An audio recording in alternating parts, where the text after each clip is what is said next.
పెండ్లయిందని మురిసే లోపే పెండ్లం పత్తకు లేకుండా వీకిన ముచ్చట ఉత్తరప్రదేశ్ రాష్ట్రంలో అయింది.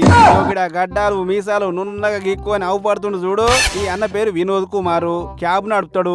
ఆపూరు వీళ్ళ సొంతూరు. అయితే 30 ఏళ్లు దాటి దగ్గర 40కి దగ్గర అయిండు. అయినా కూడా ఇంకా పెళ్లి కాలేదట. ఇక ఈ ముచ్చట మీద చానొద్దులు బాధపడ్డాడు. తోచోళ్ళంతా పెళ్లిళ్ళు చేసుకొని నా అంత ఎత్తు పిల్లలకు అంటుంటే ఈ యొక్క నా బతికేందుకు ఇట్లా ఓ రుచి లేదు పసి లేదు, సింగిల్ చింతకాయ అయింది నా బతుకు, ఇట్లనే ఉంటే బ్రహ్మచారి వృద్ధుని అయిపోతున్నా ఎట్లా అని చించి ఓ నిర్ణయానికి వచ్చిండు. హైదరాబాద్ ఉండే ఓ సాంకాడికి పోయి సామి అసలు నాకు అసలు పెళ్లి బలం ఉందా లేదా, ఒకవేళ ఉంటే ఆ పిల్లని గిన నువ్వే చూడాలే, నీ కష్టమే ఉంచుకోను అని మనసులున్న పెళ్లి బాధంతా కక్కిండట. ఇక వినోదం అంతిన్నగా సాములోరు బుడుంబుసుకో అని కాగితాలు కమ్మలు మల్లేసి రాంపూర్లుండే సీమానకి చిత్రాంగితో లగ్గం ఖాయం చేసిండు. సీన్ కట్ చేస్తే 2 నెలలనే పెళ్లి చేసిండు. ₹1,00,000 ఫీజు తీసుకొని మీదంగా పిల్లోళ్ళ అవ్వకు ఉల్టా ₹1,00,000 కూడా ఇప్పించిండట పిల్లనిచ్చినందుకు.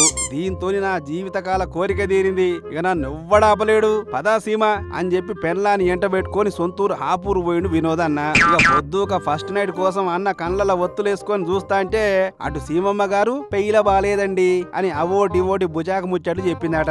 దీంతో కాక పెళ్లి అయింది. ఇన్నొద్దులా ఇరునికి ఒక్కరోజు ఆగలేనా అని చెప్పి అట్లనే మలుచుకపోయినాడు వినోద్ అన్న.